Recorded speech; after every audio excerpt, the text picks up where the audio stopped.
지나가는 자들이 예수님을 조롱하고 모욕하는 이런 말들을 쏟아놓지요.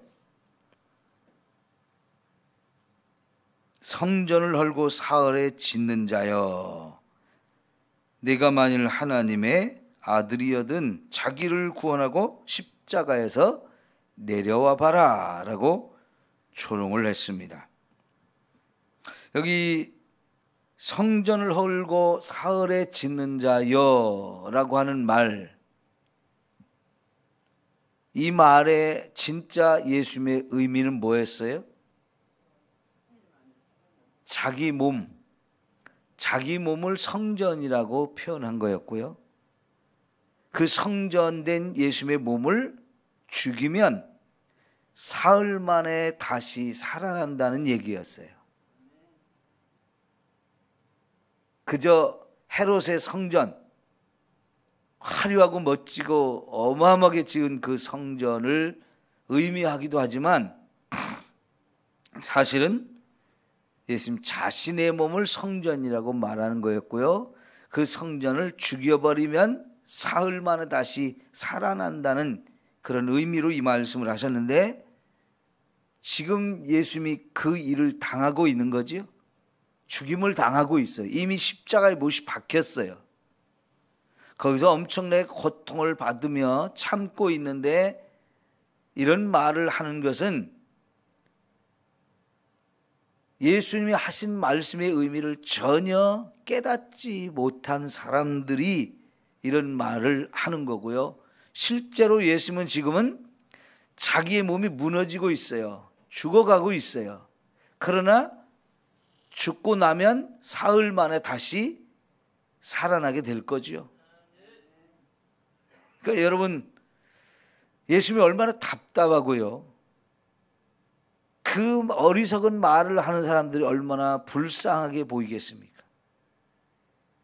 깨닫지 못해서, 무지해서 이렇게 예수님을 조롱하는 사람들, 그 사람들을 위해서 죽고 계시는데도 불구하고 전혀 아무것도 깨닫지 못하니까 그냥 이렇게 함부로 해서는 안 되는 말들을 쏟아 놓으면서 예수님을 조롱하고 있는 거지요.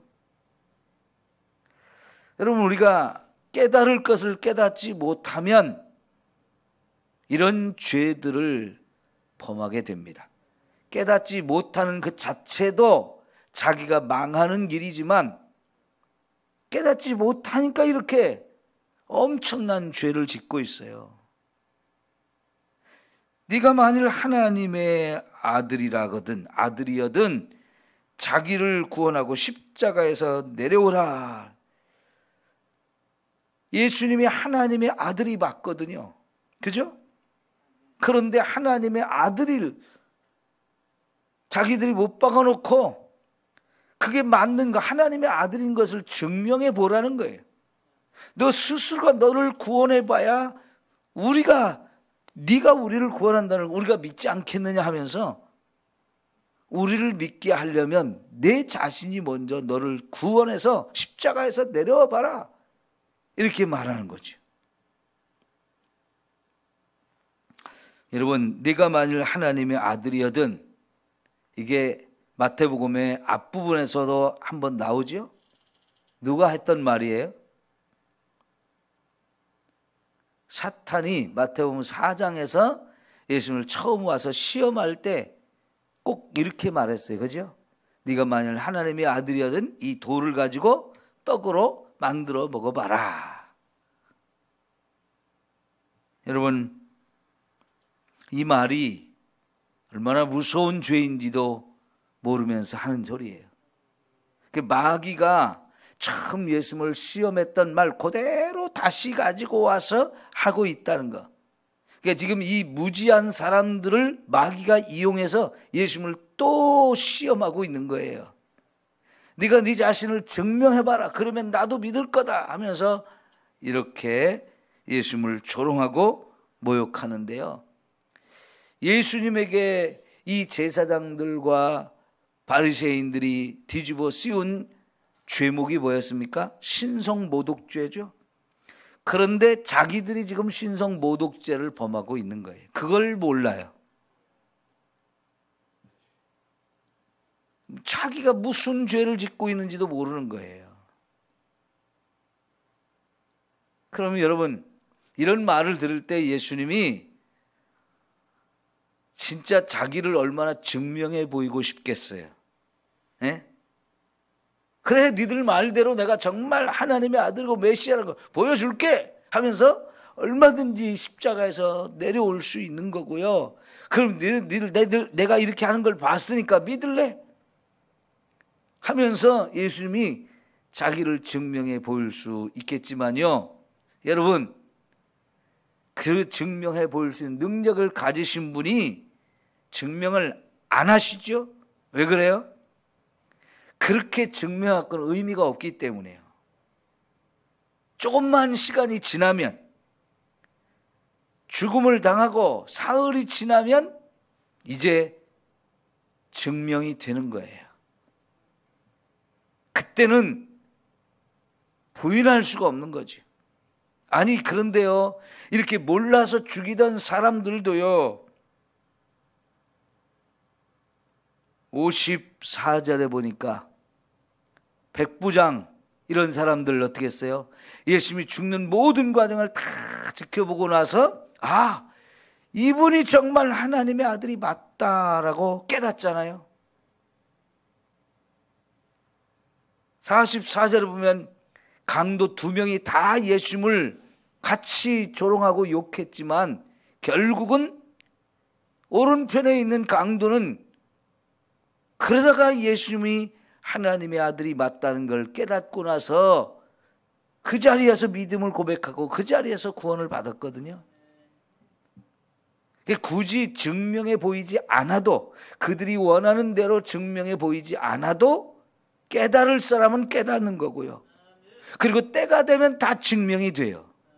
그걸 성급하게 막 증명해 보이려고 그러면 결국은 증명은 됐는지 모르지만 하나님의 아들은 맞는데 우리를 구원할 수는 없어요.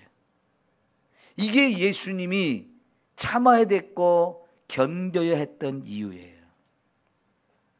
모욕이나 조롱하거나 욕하거나 희롱하거나 시험하는 이 모든 것들을 끝까지 다 참고 끝까지 견딘 이유가 죽어야만 다시 사실 수 있고 그런 분이 저와 여러분을 구원할 수 있기 때문에 예수님은 지금 그냥 화가 난다고, 속상하다고, 자존심 상한다고, 확 증명해 보인다고 성급하게 이러지 않으셨어요. 예수님의 이 인내와 예수님의 이 견디는 것이 얼마나 대단한 일이었는지를 우리가 깨닫게 됩니다. 여러분, 우리 신앙생활 중에 인내가 너무너무 중요하다고 얘기하시죠? 우리 신앙생활의 아주 중요한 요소 중에 하나가 반드시 인내해야 될 것을 인내해야 돼요. 근데 우리 인내하지 못할 때가 참 많거든요. 그래서 스스로 무너지고 시험에 들고 믿음을 버리고 하는 일들이 많은데요, 예수님은 끝까지 인내를 하셨어요. 이런 인내를 저와 여러분이 배워야 합니다. 자, 그 다음에 41절 보면 대제사장들과 서기관들과 장로들과 함께 예수님을 또 희롱을 했어요. 그러니까 이 사람들은요, 여기까지 쫓아와서 실제로 예수가 십자가에 못 박혀 죽는지 안 죽는지 지금 다 지켜보고 있고 이제 매달려서 너무나 고통을 받고 있는데 이제 자기들이 승리했다는 거죠.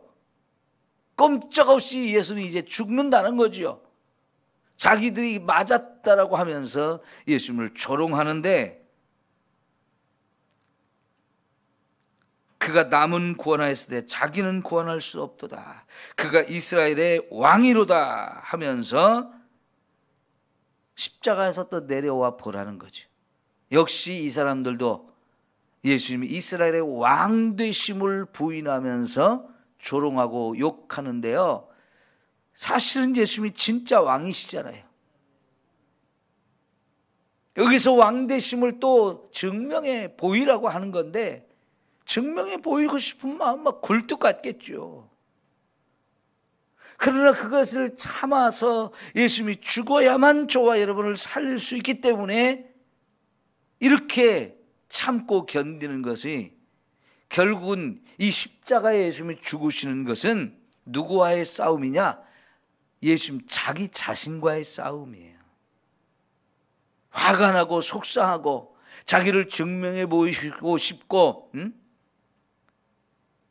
그런 마음들을 다 억누르면서 얼마든지 증명해 보일 수 있지만 그걸 참고 견디면서 죽어야만 우리를 살릴 수 있기 때문에, 그 가장 중요한 목적 때문에 여러분 증명하는 거 이런 거 다 뒤로 미루고 이렇게 죽음을 당하시죠.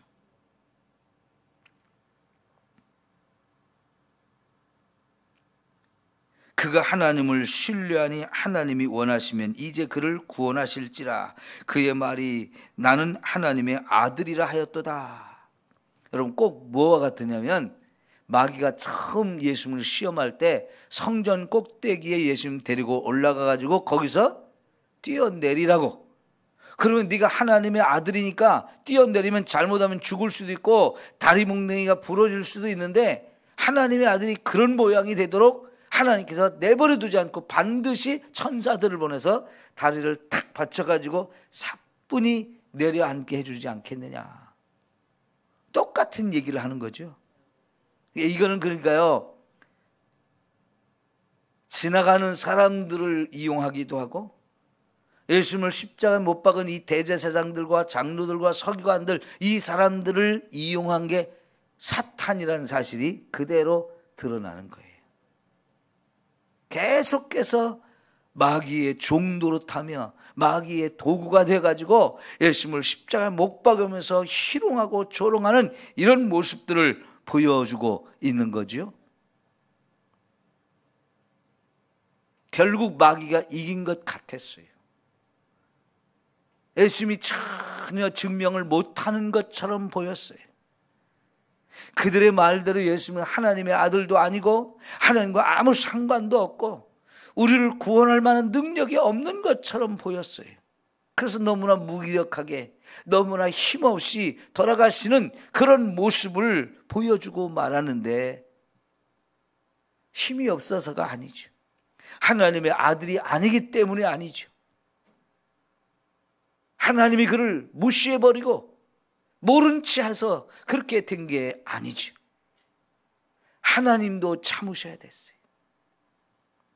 자기 아들이 이렇게 죽음을 당하고 모욕을 당하고 이렇게 고통을 당하는 것을 보면서도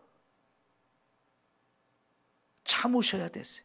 그 하나님이 참으시고 예수님이 참으셨기 때문에 오늘 저와 여러분을 구원해 내신 거잖아요. 이 어마어마한 일이 이루어지는 거지요. 이 십자가에 예수님이 죽으시는 과정은 하나부터 10까지 다 참는 거였어요. 참는 거. 자기 자신과의 싸움에서 자기를 이겨서 결국은 예수님이 죽으셨고 우리의 구원의 역사가 여기서 이루어진 거거든요. 여러분, 우리 내 자신의 성질을 못 이겨서 참지 못하고 자존심 상할까 봐 이기지 못하고 이런 부분들이 우리의 연약함인데요. 예수님은 결국 저와 여러분의 이런 연약함이나 부족함, 그리고 우리도 이 땅에 살면서 남에게 조롱을 받고 희롱을 당하고 관계가 깨지고 욕을 먹고 무시당하고 짓밟히고 이런 것들을 주님이 다 가져가셔서 지금 받으시는 거예요. 나를 대신해서 받고 있는 거예요. 그리고 이 모든 것들이 결국은 우리의 죄에 대한 하나님의 형벌이고 심판이에요. 그래서 우리의 죄는 이런 결과들을 우리에게 가져다 주는 것을 보여주는 거죠. 그래서 이런 말씀 하나하나를 우리가 묵상해 보면 많은 의미가 이 속에 들어있는 거죠.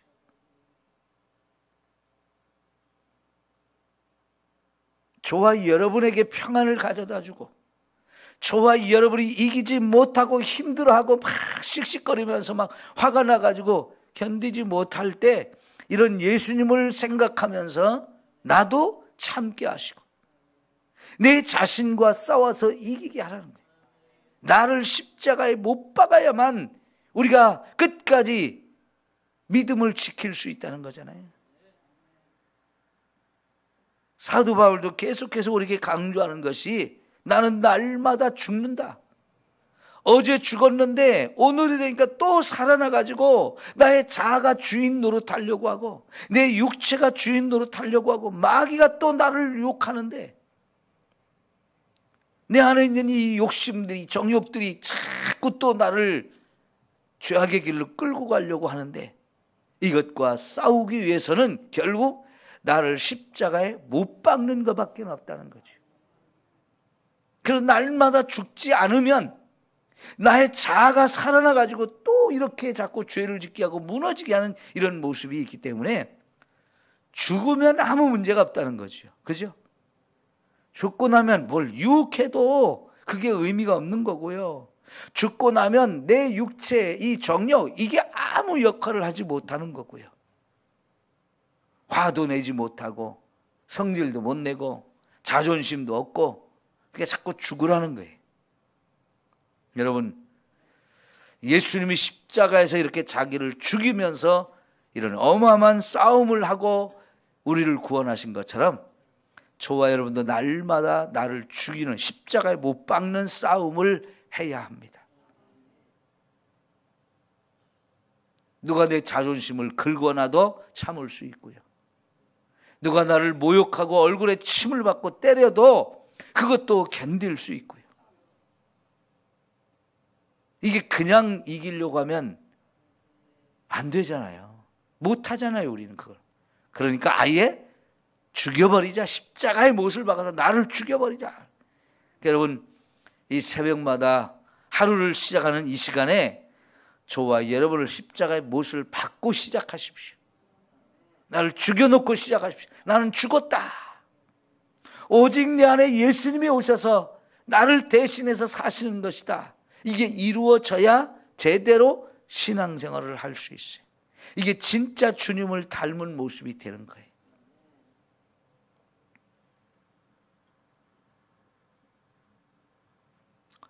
여러분, 우리가 죽고 나면 하나님이 나를 버리고 하나님과 나의 관계가 끊어졌느냐? 그러지 않아요. 죽어도 다시 살리시는 분이 하나님이시죠. 하나님과 나의 관계는 그 어떤 것으로도 끊을 수 없다고 그랬죠. 환난이나 기근이나 적신이나 위험이나 칼이랴. 하늘에 있는 천사도 끊을 수가 없고 세상 그 어느 것으로도 그 누구로도 하나님과 우리의 이 사랑의 관계를 끊어놓을 수 없다라고 말씀하시잖아요. 그걸 의심하지 마십시오. 하나님이 우리의 아버지가 되시고 우리는 그분의 자녀가 돼서 그분이 자기의 모든 걸 다 우리에게 쏟아부어 주시는 그 어마어마한 사랑의 관계를 결코 그 어떤 상황이 돼도 그 어떤 일을 만나도 의심하지 마십시오. 내가 죽어도 하나님은 나를 다시 살려주신 분이에요. 내가 죽도록 내버려 두시는 하나님, 나를 버리시는 하나님이 아니에요. 죽어야 다시 살기 때문에요. 하나님은 그렇게 우리를 끝까지 책임져 주시는 것입니다.